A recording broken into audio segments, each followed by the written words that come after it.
Bienvenidos al teórico de genética bacteriana y mecanismos de la transferencia horizontal genética. Mi nombre es Daniela Centrón y soy profesora adjunta del Departamento de Microbiología, Parasitología e Inmunología de la Facultad de Medicina.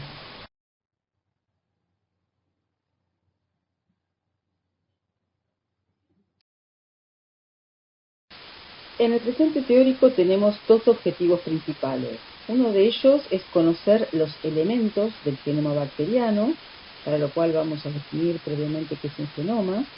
Y el segundo objetivo es comprender la dinámica de los mecanismos involucrados en la transferencia horizontal genética y también involucrados en lo que son los fenómenos de la patoadaptación genómica.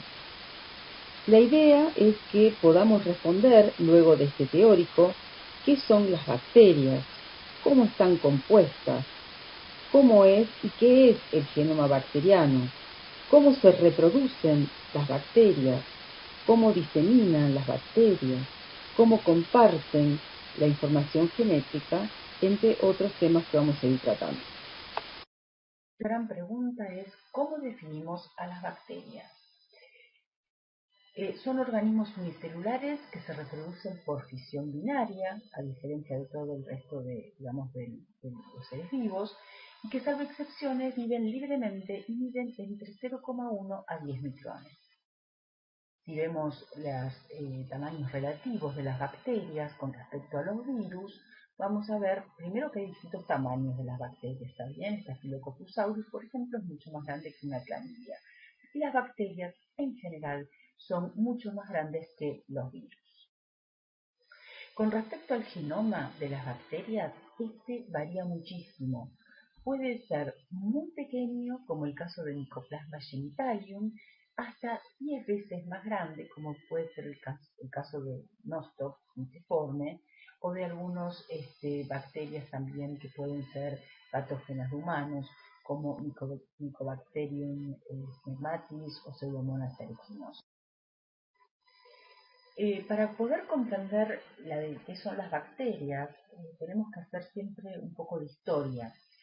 Si este reloj representa el tiempo de vida de nuestro planeta Tierra, vemos que las bacterias fueron los primeros seres vivos en aparecer, y a medida que fue pasando el tiempo y que hubo muchos cambios a nivel geológicos y a nivel meteorológicos en el planeta Tierra, las bacterias siempre se fueron adaptando.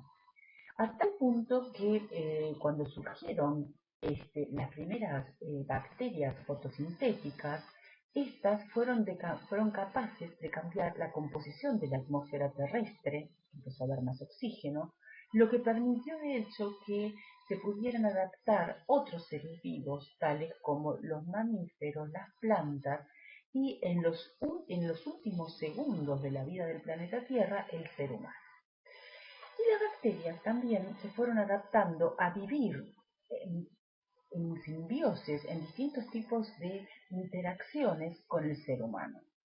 De hecho, las bacterias forman parte de lo que se llama la flora normal, y se considera que la microbiota, son las bacterias que viven dentro del sistema digestivo nuestro, es un nuevo órgano metabólico que está implicado en la nutrición, en el desarrollo y crecimiento del ser humano, ayudan en la regulación de la inmunidad y de hecho, como ejemplo, producen la vitamina K y algunas otras vitaminas del complejo B. O sea que hay una interacción sumamente importante entre el mundo bacteriano y el ser humano. De hecho, hay 10 veces más bacterias, por ejemplo, que células propias. Hay más de 7.000 especies de cepas diferentes y varias especies diferentes también que conviven dentro del ser humano. Esto es solamente como para tener una idea de los números y de las interacciones que existen entre el mundo bacteriano y el ser humano. Y en este contexto vemos que la gran mayoría de las bacterias son benéficas para la vida del ser humano en el planeta Tierra. Este es el árbol de la vida, digamos, los 3 dominios que hay en base que se ha hecho un árbol filogenético que se ha hecho en base al ARN ribosomal, y tenemos tres grandes grupos, las eubacterias, las arqueas y las eucarias. Y estos tres grandes reinos tienen un ancestro único que es denominado LUCA por las Universal Common Ancestors. El genoma bacteriano es el conjunto total de genes que porta una bacteria, tanto en su cromosoma como en sus elementos genéticos extracromosómicos en caso de que los tuviera, los cuales pueden ser plásmidos, prosfagos y elementos móviles. O sea que en la charla del teórico de hoy vamos a hablar de cómo está compuesto y qué es un cromosoma, un plásmido, un bacteriófago y los elementos móviles.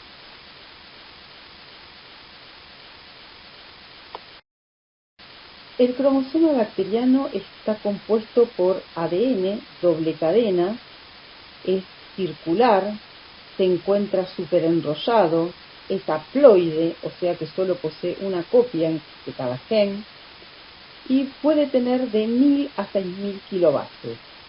La bacteria más pequeña que se ha secuenciado hasta el momento posee 140.000 pares de bases y es la especie Personella rudi. Lo especial en esta especie bacteriana analizada es que redujo tanto su genoma que según la definición actual no podría ser considerada ser vivo, ya que le faltan importantes genes para la síntesis de su envoltura celular, así como para su metabolismo. El tamaño mínimo de un genoma bacteriano se estima en general en 400.000 pares de bases. Lo que permite la existencia de esta especie bacteriana Personella rudi es su estilo o forma de vida. Solo puede sobrevivir en una especie particular de pulga, a quien a cambio de los nutrientes y las funciones celulares que esta pulga le provee, esta especie bacteriana la abastece con aminoácidos esenciales que este insecto no sintetiza ni puede sintetizar. Esta relación entre dos seres vivos es llamada simbiosis y está muy extendida en la naturaleza. Entonces, las principales propiedades del cromosoma bacteriano, que son las que le permiten perpetuarse de una célula madre a una célula hija, son la replicación y la expresión de los genes.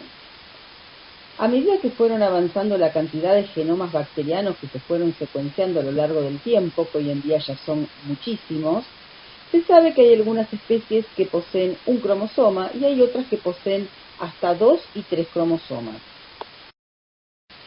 A su vez, el gen es la unidad funcional del cromosoma. Cada gen ocupa en el cromosoma una posición determinada, lo cual es llamado locus. El conjunto de genes de una especie es lo que se denomina genoma. Los genes en las bacterias pueden encontrarse muchas veces, aunque no siempre, adyacentes a un promotor, tal como se observa acá en la figura, el cual es una región de ADN que controla la iniciación de la transcripción de un gen.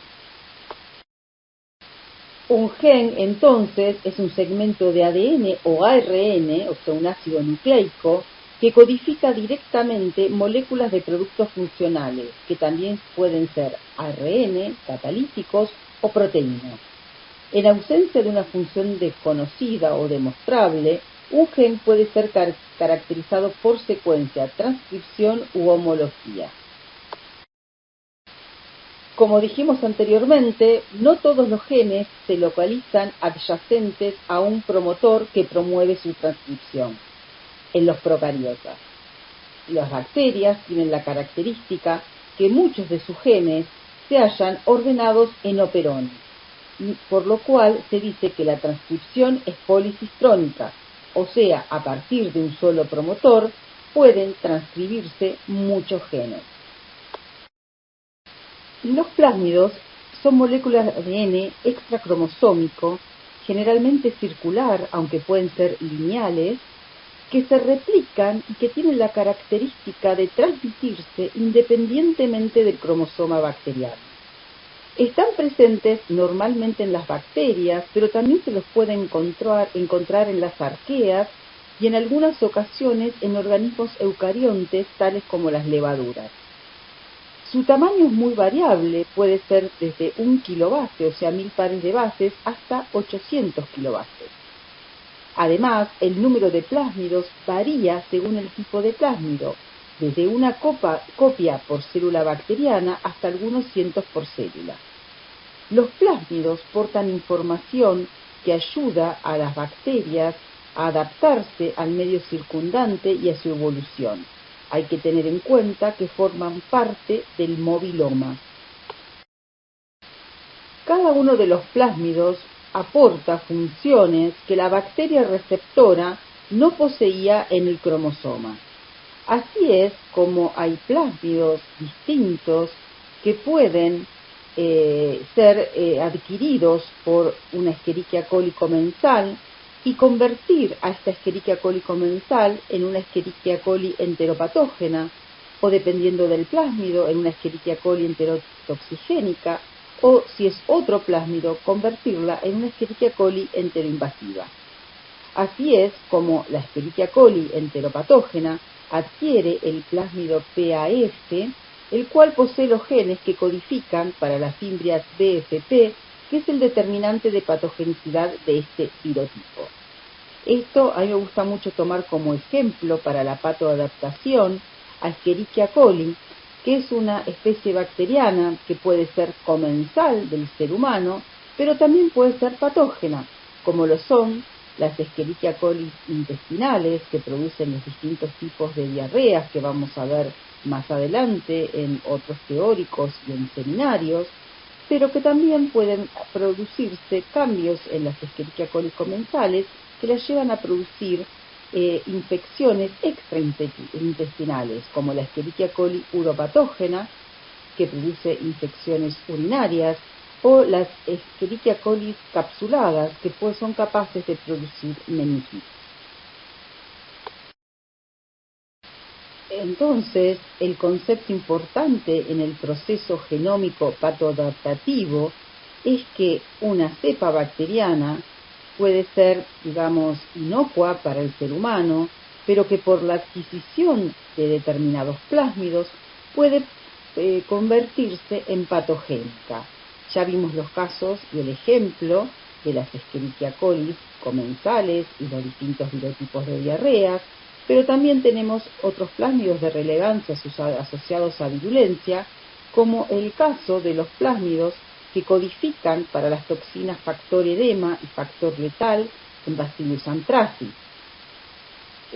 Por ejemplo, en el caso de Bacillus anthracis, esta es una especie bacteriana que usualmente se encuentra en el ambiente, diseminada a nivel global, y que solamente es patogénica cuando adquiere estos dos plásmidos. Entre las funciones entonces que podemos nombrar de los plásmidos tenemos el de replicación, reparación, fertilidad, resistencia a antibióticos, resistencia a metales tóxicos y detergentes, pueden conferir resistencia a bacteriófagos, pueden estar involucrados en metabolismo de azúcares y compuestos aromáticos, pueden codificar genes que colaboren en la adhesión celular, factores de virulencia, como veíamos recién. Por otro lado, también tenemos a los bacteriófagos que forman parte del genoma bacteriano. Los bacteriófagos son los virus que infectan a las bacterias, también se los llama fagos, y cumplen un ciclo de multiplicación dentro de la célula bacteriana, pudiendo conducir, en algunos de sus mecanismos, a la lisis de la misma para su posterior proliferación. Los fagos pueden tener dos tipos de mecanismos dentro de la célula bacteriana. En ambos mecanismos penetran a la célula bacteriana por un mecanismo de reconocimiento de algún receptor, liberando luego el ADN o el ARN del bacteriófago al interior de la célula bacteriana.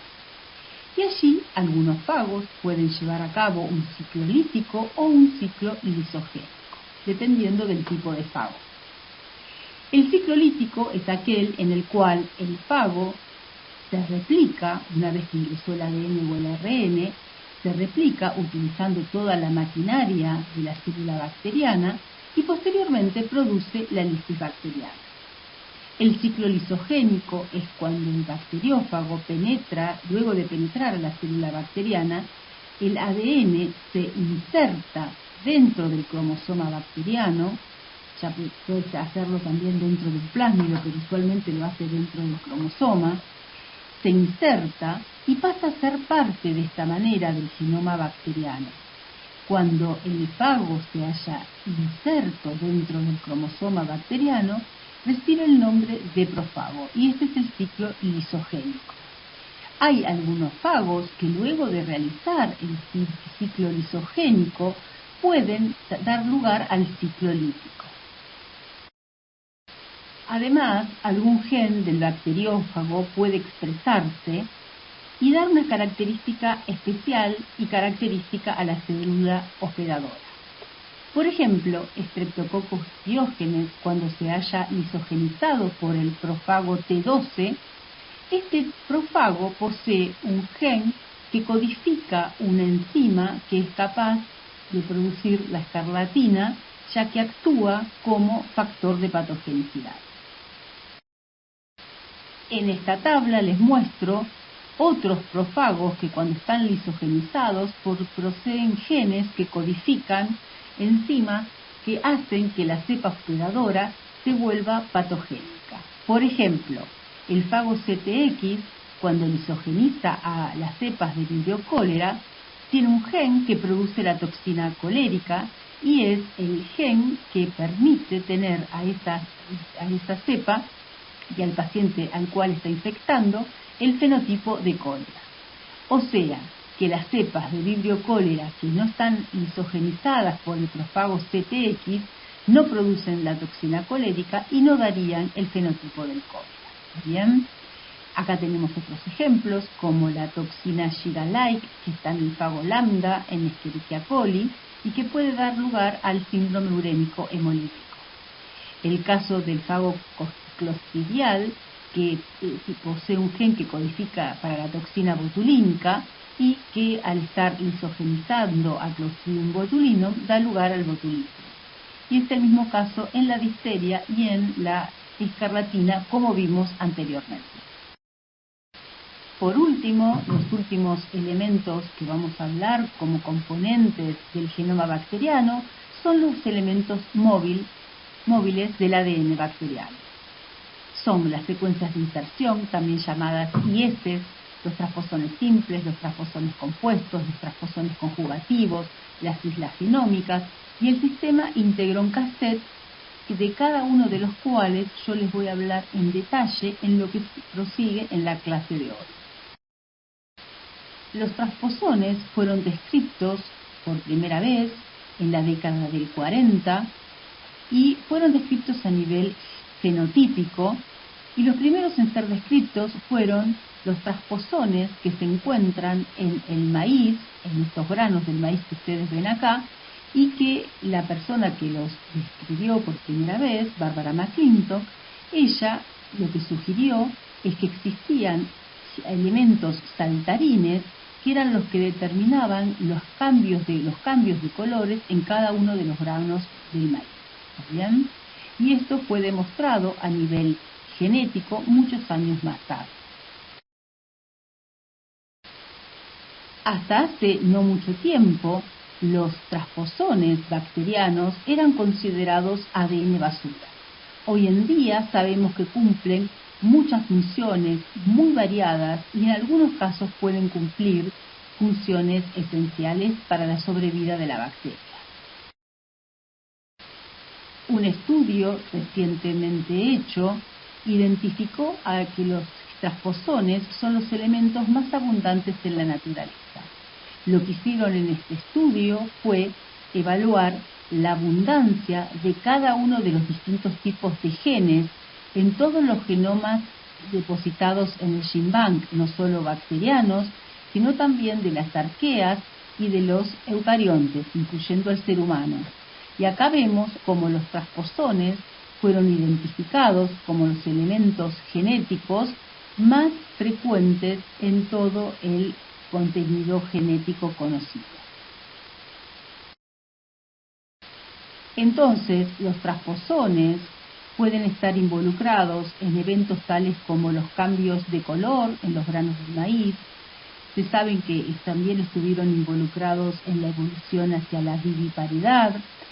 Se sabe que están involucrados en la narcolepsia canina. Se sabe que están involucrados en los cambios de colores y en los colores de las flores.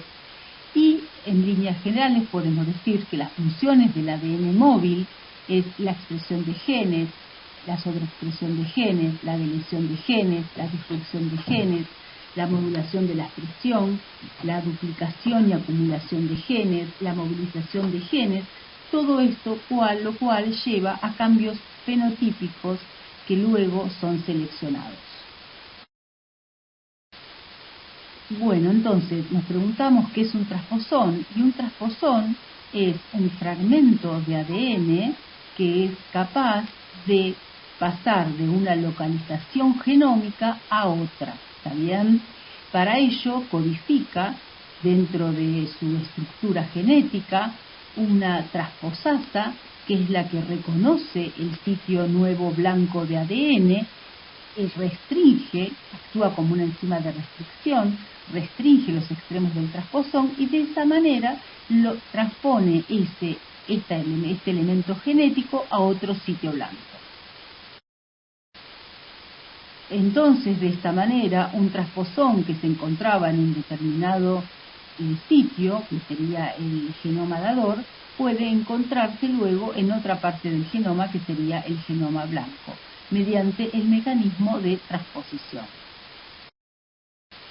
Las secuencias de inserción son los elementos genéticos móviles más pequeños y están formados por al menos un gen que codifica para la transposasa y se encuentran flanqueados por lo que se llaman repeticiones inversas, que son esto que ustedes ven acá en rojo, que pueden tener de 10 a más de 300 pares de bases, que es el sitio blanco que reconoce la transposasa donde luego va a escindir. ¿Está bien? Ahí es donde va a digerir a los dos lados flanqueantes de la secuencia de inserción o transposón.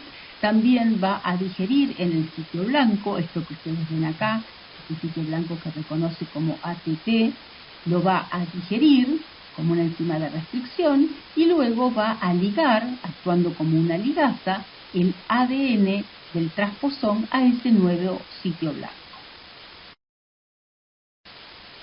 Los transposones simples están compuestos, como ustedes ven acá, por uno o por varios genes que codifican para la transposición. Este es el transposón TN7, que tiene los genes TNCE, DC, TNCD y TNCA, que codifican para todas las funciones requeridas de la transposasa, ¿está bien? O sea, reconocimiento de las inverse repeat o de repeticiones inversas, reconocimiento del sitio blanco, digestión, o sea, actuar como enzimas de restricción tanto de las inverse repeat como del sitio blanco y después como ligación. Todo eso puede estar en una sola enzima o en varias enzimas, ¿está bien?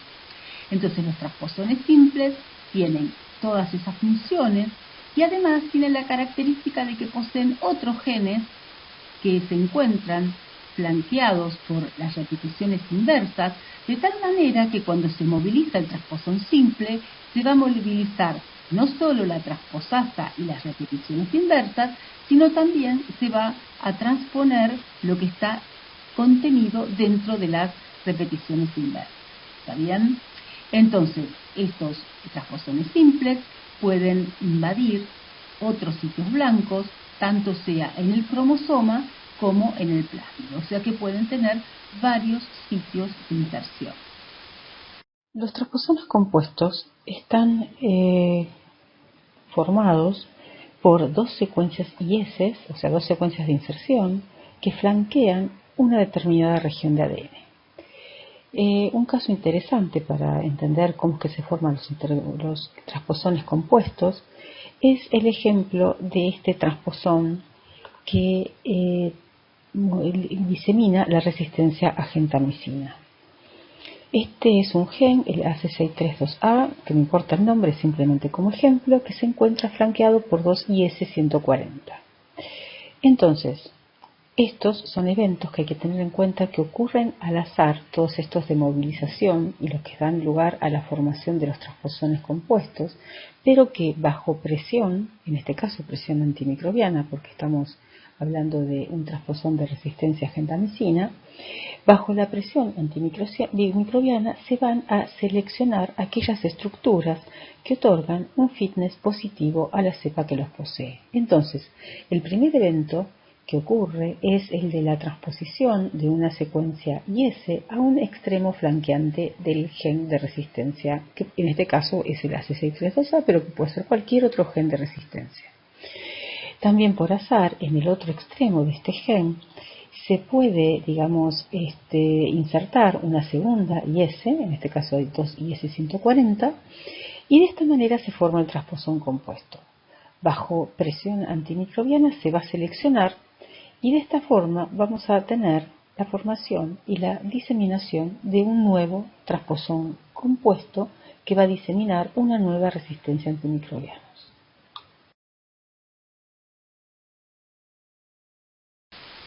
Después tenemos los transposones conjugativos, que son aquellos transposones que se encuentran insertos dentro del cromosoma de una célula bacteriana, pero que dentro de su estructura tienen todos los genes que codifican para un proceso llamado conjugación, que es el cual les permite pasar de una célula bacteriana, como ustedes ven acá, a otra célula bacteriana. Cuando son liberados dentro de la segunda célula o la célula receptora, estos transposones conjugativos tienen la capacidad de insertarse dentro del nuevo cromosoma bacteriano. Bien, estos transposones conjugativos son el paradigma de las llamadas islas genómicas.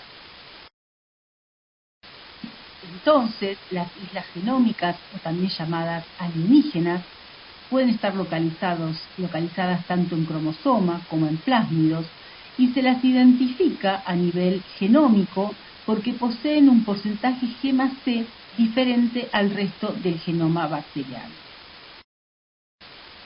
Un ejemplo de una isla genómica son la isla de patogenicidad de Escherichia coli enteropatógena, que contiene los genes que producen el borrado de microvellosidad. Otro ejemplo de isla genómica es la isla de patogenicidad de Clostridium difficile, cuyos genes que la componen tienen la capacidad de producir la colitis pseudomembranosa. O sea, que una cepa de Clostridium difficile sin esa isla de patogenicidad no va a producir la colitis pseudomembranosa. Fíjense qué importante es este concepto, porque justamente muchos diagnósticos de cepas patógenas se van a basar justamente en si poseen o no poseen estos genes de patogenicidad.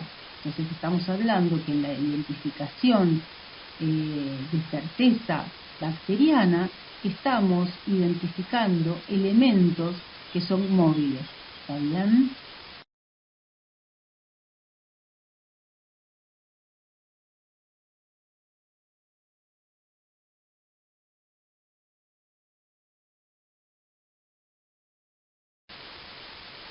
Otro mecanismo de los elementos móviles del ADN bacteriano son el sistema integrón cassette. Este es un sistema de dos componentes. Por un lado está el integrón, que está formado por un gen que codifica para la integrasa, que ahora vamos a ver las funciones que tiene, un sitio adyacente a TTI de reconocimiento de la integrasa, un sitio PC, que es el sitio promotor, a partir del cual se van a transcribir todos los genes que se inserten en el sitio TTI.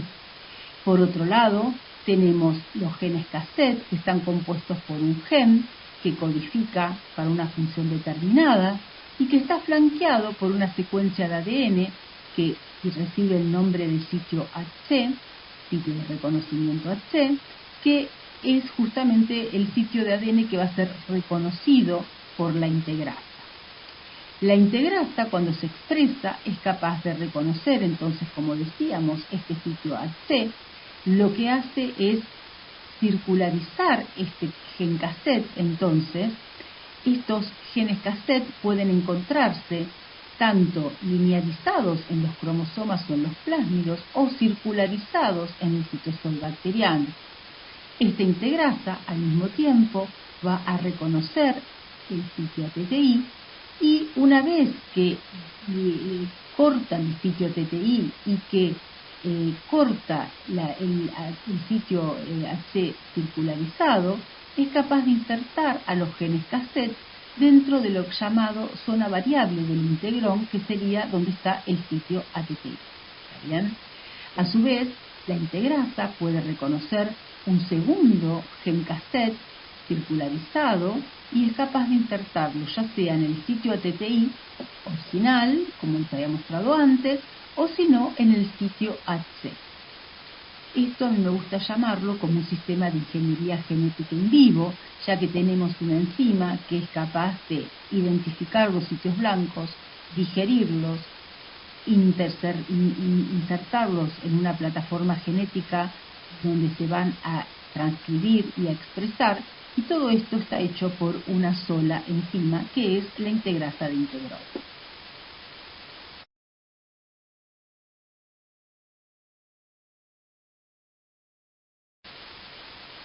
Entonces, en los integrones puede haber muchos rearreglos, ya que podemos tener un determinado ordenamiento de los genes cassette, como vemos en el integrón más arriba, pero la integrasa puede reconocer otros genes cassette, insertarlos ya sea en el ATTI, como les conté recién, o en los sitios ACET, e ir produciendo variaciones dentro de la zona variable del integrón. Por eso a mí me gusta poner como ejemplo este tranvía, donde la locomotora es la integrasa y los vagoncitos son los distintos genes cassette que tienen la posibilidad de ser movilizados y cambiados de lugar por la integrasa. Estudios bioinformáticos han identificado que las integrasas de integrón son muy frecuentes en los genomas bacterianos. Se calcula que más del 17% de los genomas poseen un gen de integrasa, y también se ha visto por estudios realizados por metagenómica que los genes cassette también son muy frecuentes en el ambiente. Un estudio realizado en un aula de la Universidad de Sydney, lo que hicieron fue dividir el aula, que era de 50 metros cuadrados, en 50 sitios distintos que fueron evaluados por metagenómica, y este estudio, que fue realizado ya hace más de 10 años, identificó que había al menos 2.343 genes cassette diferentes en esos 50 metros cuadrados de superficie de suelo. Esto nos está hablando de que hay un pool genético que actúa como reservorio muy grande de genes cassette que están en el ambiente y que potencialmente pueden ser seleccionados y pasar a las cepas clínicas. Esto es lo que ocurre con la resistencia antibiótica. Los genes cassette de resistencia antibiótica están en el ambiente y eventualmente pueden ser seleccionados por presión antibiótica y pasar a la clínica. A esto se suma de que hay muchas integrasas de integrón en las cepas ambientales y que también han pasado a las cepas clínicas.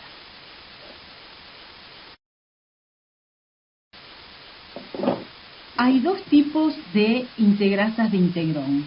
Están las integrasas de integrón que son ubicuas dentro de una especie, como es el caso de Vibrio cholera, que es una especie en la cual todas las cepas de Vibrio cholera tienen una integrasa de integrón, o sea que es un gen ubicuo dentro de una especie, es la llamada integrasa INT4, y después tenemos otros alelos de integrasas que tienen un 60-70% de identidad, por ejemplo, con esta integrasa de Vibrio cholera, pero que se hallan ubicados, rodeados de elementos móviles y que se hallan descritos generalmente en cepas clínicas.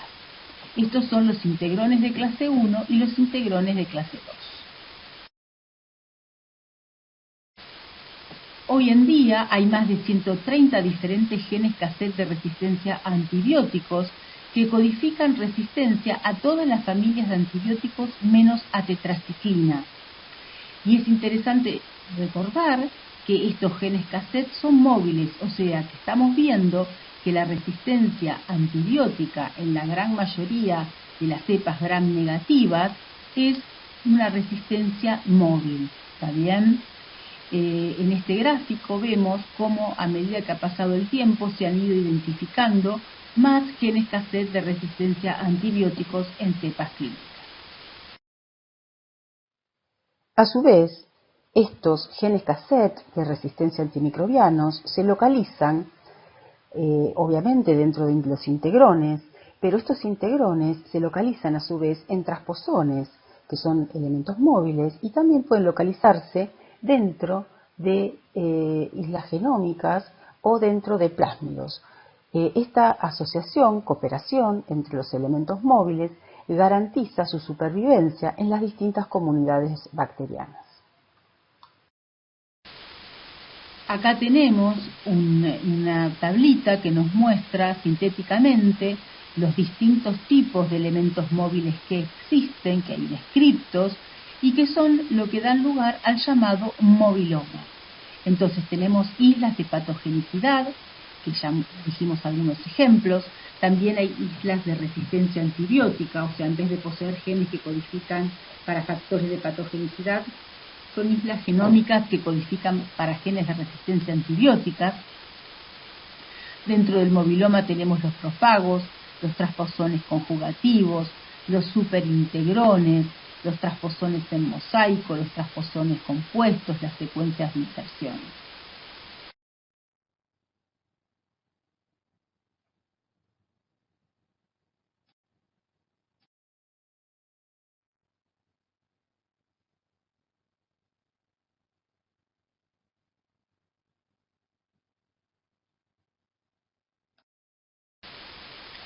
La transferencia horizontal genética, o también llamada transferencia lateral genética, es el movimiento del material genético entre dos células bacterianas.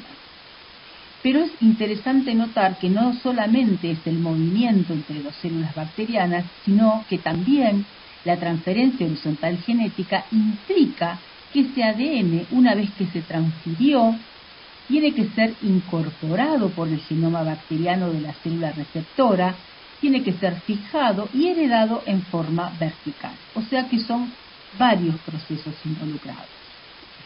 La sigla para reconocer a la transferencia horizontal genética es THG, y a mí me gusta decir que la transferencia horizontal genética es una adaptación a tiempo real. ¿Por qué digo adaptación a tiempo real?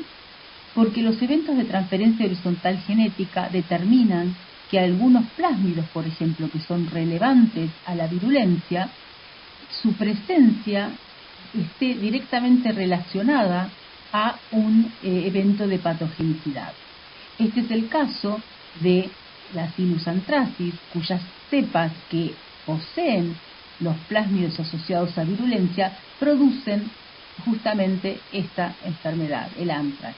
Aquellas cepas que no poseen los plásmidos asociados a patogenicidad no producen esta patología. Otro ejemplo es el del profago T12, que al isogenizar alguna cepa de Streptococcus pyogenes le confiere la capacidad de producir la escarlatina. Acá tenemos otro ejemplo, el del tétanos, donde la adquisición de los plásmidos que poseen los genes de patogenicidad son los que le permiten a las cepas de Clostridium tetani convertirse en los causantes del tétanos. Entonces estamos viendo que hay cepas que son no patógenas para el ser humano, pero que por eventos de la transferencia horizontal genética, algo que ocurre en pocos segundos los lleva a convertirse en cepas patógenas y altamente patógenas como las que acabamos de describir. Por eso, para el estudio de la transferencia horizontal genética hay dos modelos biológicos muy interesantes para la clínica médica. Uno es el de la resistencia antimicrobiana y otro es el de la patoadaptación bacteriana. Con respecto a la resistencia antimicrobiana, sabemos que es un fenómeno reciente, que lo conocemos desde sus inicios, está extremadamente documentado, o sea, hay documentación y investigaciones muy amplias hechas al respecto, tanto a nivel molecular como funcional, estadístico, infectológico. Y la problemática de la resistencia antimicrobiana es un evento que ocurre y que está relacionado con el 80% de las resistencias son debido justamente a la transferencia horizontal genética. Entonces es un perfecto modelo biológico para estudiar a la resistencia antimicrobiana y a la transferencia horizontal genética. Es un ejemplo del proceso presión-selección-adaptación genómica en un tiempo limitado que nosotros lo hemos visto en no menos de 60-70 años. Por otro lado, el de la patoadaptación es interesante porque nos permite ver cómo las especies, adquiriendo por la transferencia horizontal genética distintos elementos usualmente relacionados a la movilidad, como plásmidos, islas genómicas, o transposones inclusive, o bacteriófagos, esto le permite el cambio de fenotipo y una cepa que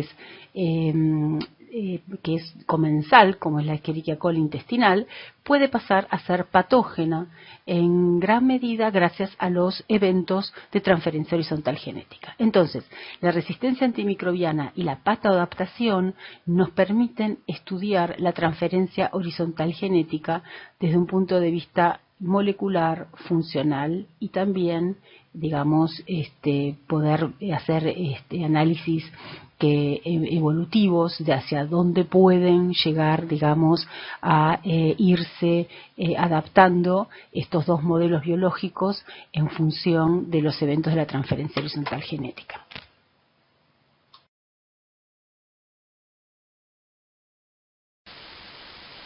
Las células bacterianas tienen la característica de que su genoma se modifica a lo largo de su existencia. O sea, el genoma que posee una célula cuando se origina usualmente no es el mismo genoma que cuando ella termina su lapso de vida. Esto se debe a que las células bacterianas son capaces de adquirir elementos genéticos por diversos mecanismos que vamos a ver ahora, pero también hay que considerar que tiene una capacidad muy alta cada una de las células bacterianas de perder los elementos genéticos. O sea que así como gana ADN o RN, también es capaz de perder. Los procesos por los cuales las células bacterianas adquieren elementos genéticos son la duplicación genética, la transferencia horizontal genética, que es el tema que estamos charlando ahora, recombinación homóloga, recombinación no homóloga y recombinación sitioespecífico. O sea, lo que podemos concluir es que el contenido genómico bacteriano es dinámico. El evento de la transferencia horizontal genética comenzó a conocerse más en profundidad cuando se empezaron a secuenciar genomas bacterianos. Esto empezó a ocurrir hace no más de 20 años. Cuando se secuenciaron los primeros genomas, se secuenció un genoma de cada especie bacteriana. O sea, había una cepa de Escherichia coli secuenciada y una cepa de Mycoplasma genitalium. ¿Está bien? Esto fue en el año 2000. Cuando se compararon los genomas, se vio primero que había genomas más pequeños que otros, como ustedes pueden ver en este gráfico, pero también se vio que había especies bacterianas que tenían más cantidad de ADN móvil que otras. ¿Está bien?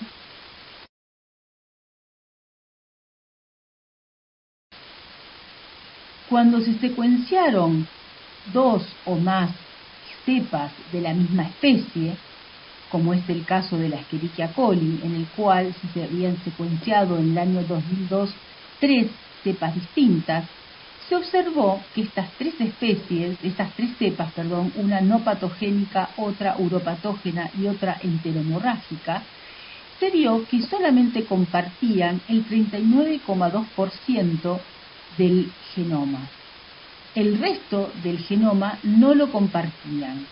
Entonces, a partir de estas observaciones que se vio que ocurrían no solo en Escherichia coli, sino en todas las especies bacterianas, se definió a lo que es el genoma core. El genoma core es aquellos genes que comparten todas las cepas de una especie.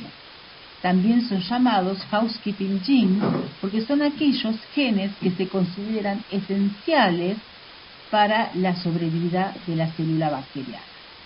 Después tenemos el genoma flotante, que es el genoma que se circula en algunas cepas, pero no en todas, y el pangenoma, pues el total de los genes secuenciados de una especie. Unos años después, en el año 2009, cuando ya había secuenciado 20 genomas de Escherichia coli, se vio que en realidad la cantidad de genes que componían el genoma core no llegaba al 11%, solamente compartían esos 20 genomas un 11% de genes en común. O sea que el resto del genoma era ADN flotante. O sea que podemos decir que hay un genoma core, el cual es compartido por todas las cepas de una misma especie, y hay otro genoma flotante que le va a dar características adaptativas, usualmente de relevancia, a la cepa que las posee. Esto es lo que se llama genoma flotante, o también genoma accesorio, o también genoma alienígena. Recibe diferentes nombres. Entonces, cuando se obtuvo conocimiento de este evento, se vio que no se podía definir a una especie bacteriana en función de su genoma, sino que había que definir a la especie bacteriana en función de su genoma core. O sea que el genoma core sería el conjunto de genes que pueden ser la base de una taxonomía. Los mecanismos de la transferencia horizontal genética son la transformación, la transducción y la conjugación. La transformación fue el primer mecanismo de la transferencia horizontal genética que fue descrita por Griffith en 1928, o sea, fíjense, antes de haber sido identificado el ADN como la base química de la herencia. Lo que hizo Griffith fue el siguiente experimento. Él trató ratones con células vivas de Streptococcus pneumoniae, células que tenían cápsula. ¿Está bien? Como ustedes saben, Streptococcus pneumoniae es una especie bacteriana causante de neumonía adquirida en la comunidad y también de meningitis. Es una especie que puede producir, digamos, enfermedades muy severas en el ser humano. Y lo que observó Griffith es que cuando él inyectaba cepas de Streptococcus pneumoniae capsuladas a los ratones, todos los ratones morían. Cuando él inyectaba a los ratones células no capsuladas, los ratones no morían.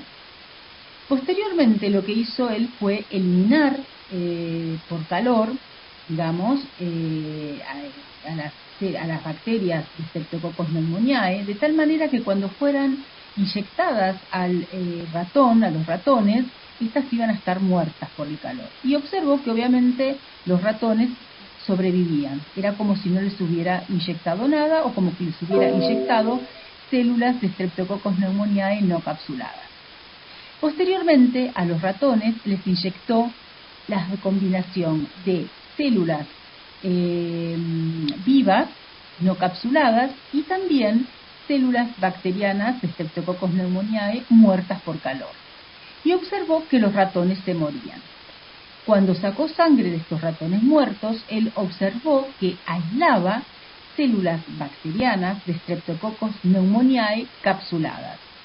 Entonces lo que él dijo es que había un factor de transformación que estaba en las células muertas por calor de Streptococcus pneumoniae, que pasaba a las células de Streptococcus pneumoniae no capsuladas y que eso les confería la capacidad de ser capsuladas. Y eso él lo denominó factor de transformación. Años más tarde, trabajando en un modelo similar, en 1944, el grupo de Ivory, McLeod y McCarthy identifican que el ADN purificado es el factor de transformación y que es la base química de la adherencia. O sea que el ADN de las células no capsuladas de Streptococcus pneumoniae transformaba a las rugosas. Este ADN podía incorporarse por transformación a otra cepa bacteriana. La transformación es un evento usual entre las bacterias y tiene muchas funciones. Por un lado, como sabemos, es uno de los mecanismos de la transferencia horizontal genética, o sea que son genes que va a adquirir el genoma receptor. Sin embargo, también cumple otras funciones, como por ejemplo, sirven de nutrientes para la cepa que los recibe a esos ADNs o a esos RNs. O sea, en vez de que sea un mecanismo de transferencia horizontal genética de adquirir esos genes como propios, lo que hace la bacteria es usar esos ADNs que ingresan como fuente de nutrientes. Muchas especies bacterianas son transformantes naturales, tanto gram negativas como gram positivas. Por ejemplo, Streptococcus pneumoniae es un transformante natural, Neisseria gonorrhoeae, Acinetobacter baumannii y muchas cepas ambientales. También hay que saber que es factible a cualquier especie bacteriana, casi, siempre hay excepciones obviamente, pero hacerlas transformantes artificiales. Se los hace competente natural a la cepa bacteriana y de esa manera se puede realizar la transformación artificial. Como todo proceso biológico, la transformación requiere de varias etapas. En el caso de Neisseria gonorrhoeae, estamos enfrente de una especie que, a diferencia de otras especies, tiene un estado de competencia continuo, o sea, que puede ser transformada en cualquier momento. El primer paso es cuando el ADN del medio extracelular se adhiere al sistema de secreción tipo 4 de la célula bacteriana de Neisseria gonorrhoeae. Luego de esta unión, hay un reconocimiento por parte del sistema de secreción tipo 4 de una secuencia de 10 pares de bases que son llamadas DUS por DNA Uptake Sequence, que se encuentran frecuentemente en el cromosoma del género de Neisseria.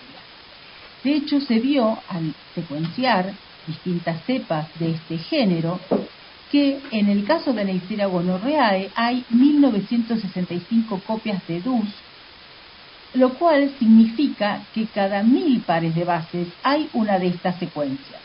Y lo mismo ocurre en las otras cepas de Neisseria. Hay que tener en cuenta que el medio ambiente donde va a habitar Neisseria gonorrhoeae es la epidermis, digamos, del sistema urinario y del sistema genital, tanto en hombre como en mujer. Ese hábitat, en algunos casos, también de la flora bacteriana circundante, tanto de la uretra como de la vagina, se encuentran otras bacterias del género Neisseria. Hay otras 13 especies de este género que no son patógenas para el humano, pero que viven en el mismo hábitat que habita Neisseria gonorrhoeae. Entonces, cuando Neisseria gonorrhoeae, adquiere ADN, lo que está haciendo al reconocer esas secuencias DUS es seleccionar aquellas secuencias de ADN que están emparentadas de alguna manera con secuencias de su propio género.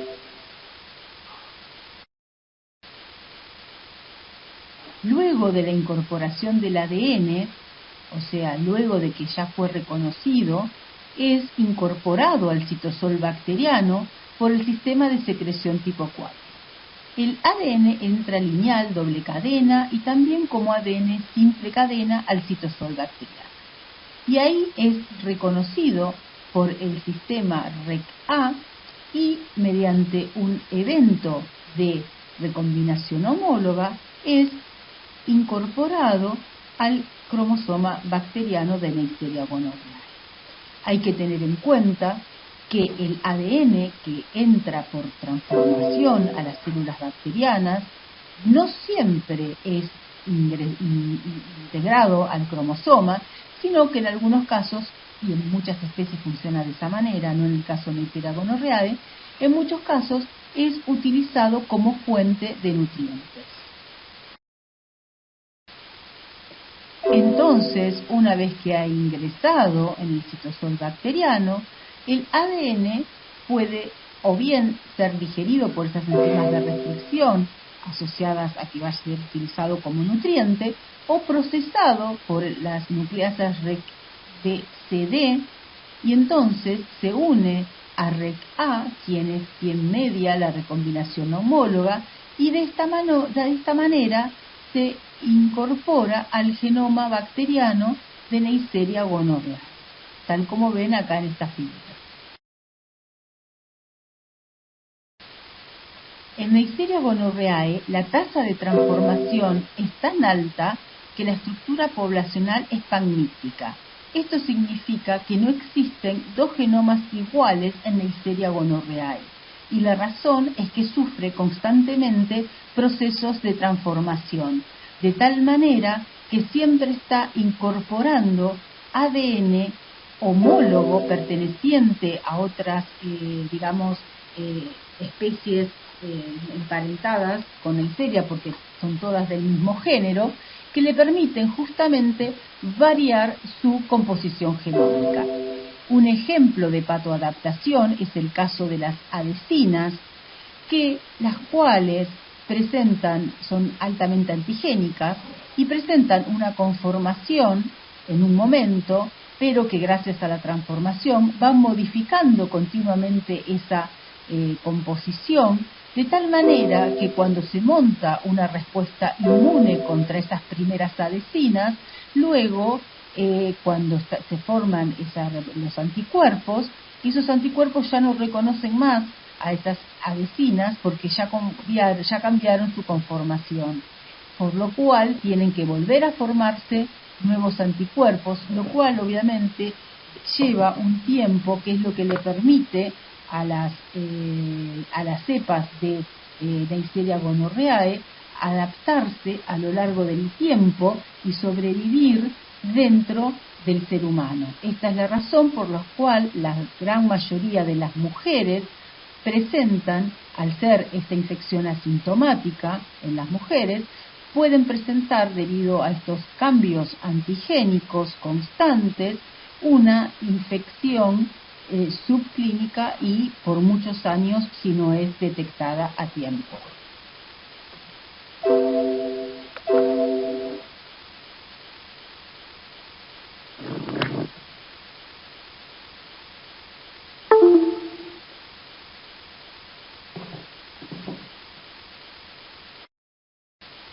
Otro mecanismo de transferencia horizontal genética es la conjugación, que fue identificada en el año 1946.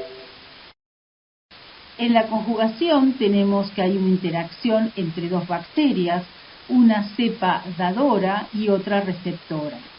En ambos casos, el plásmido se va a obtener en las dos células, o sea que vamos a pasar de tener una célula con plásmido y otra sin plásmido, vamos a pasar a tener dos células con plásmido. ¿Está bien? Hay replicación del plásmido. Entonces, la célula receptora, el primer evento va a ser la conformación de un pili, que lo que hace es reconocer a la célula dadora. A través de ese pili acerca a la célula receptora y luego se produce el pasaje de una hebra de ADN del plásmido mientras se hace la copia de la segunda hebra en el plásmido donante y también en el plásmido en la célula receptora. De esta manera, al separarse del pili vamos a tener 2 células bacterianas, cada una con su plásmido conjugativo. Entonces, las etapas de la conjugación, como dijimos recién, involucran la síntesis del pili, el ensamblado del pili, posteriormente el acercamiento de las 2 células bacterianas, la receptora y la dadora. El pili puede reconocer diferentes receptores en la célula receptora.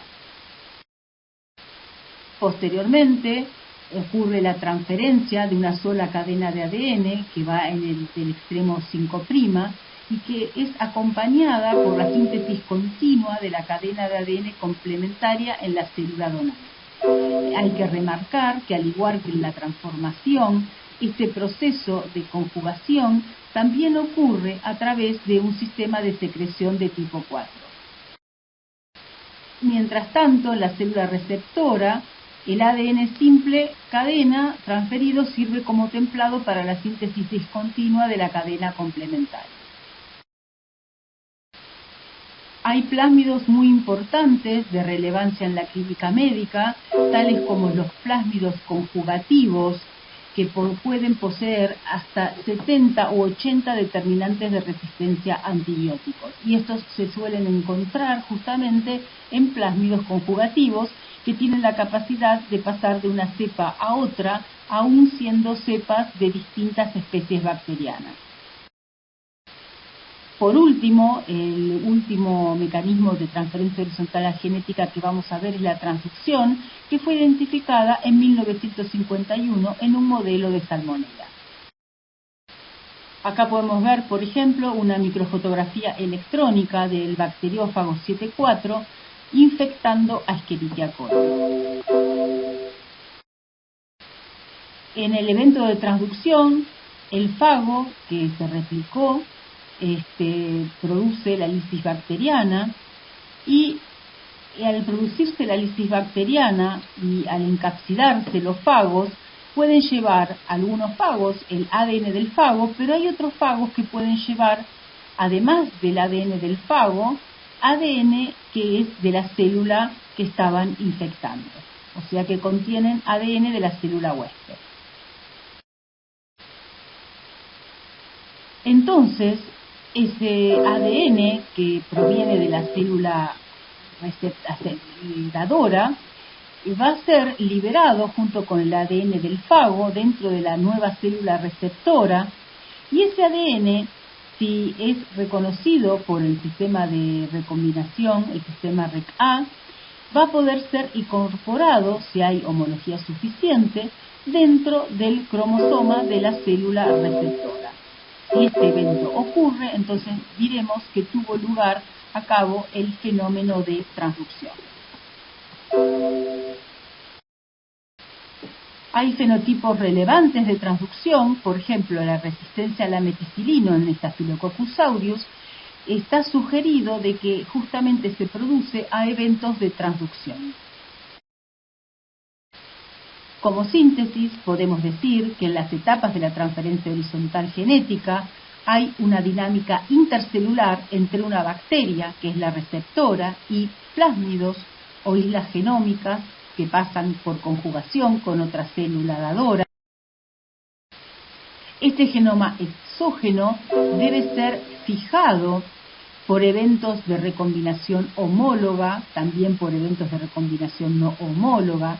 En el caso de los plásmidos debe haber replicación y mantenimiento del plásmido transferido, y también el ADN incorporado puede fijarse mediante la movilización de transposones, de secuencias de inserción y de cassette. Todos estos eventos llevan, como dijimos, a la fijación del ADN que fue adquirido y que posteriormente fue incorporado.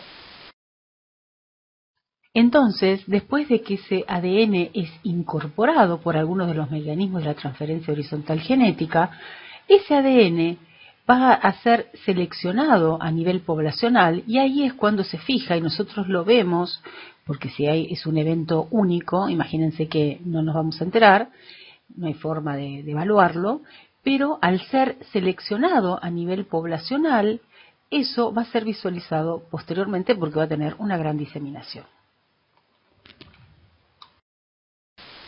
por eso es un buen ejemplo de patoadaptación de Escherichia coli, donde vemos como una cepa comensal de Escherichia coli, por adquisición de un bacteriófago, puede convertirse en la Escherichia coli enteromorrágica, por la adquisición de islas genómicas, puede convertirse en Escherichia coli enteropatogénicas, o por la adquisición de plásmidos, puede convertirse en Escherichia coli enterotoxigénica también. O sea que vemos distintos procesos asociados a la transferencia horizontal genética que le permiten patoadaptarse a la especie de Escherichia coli.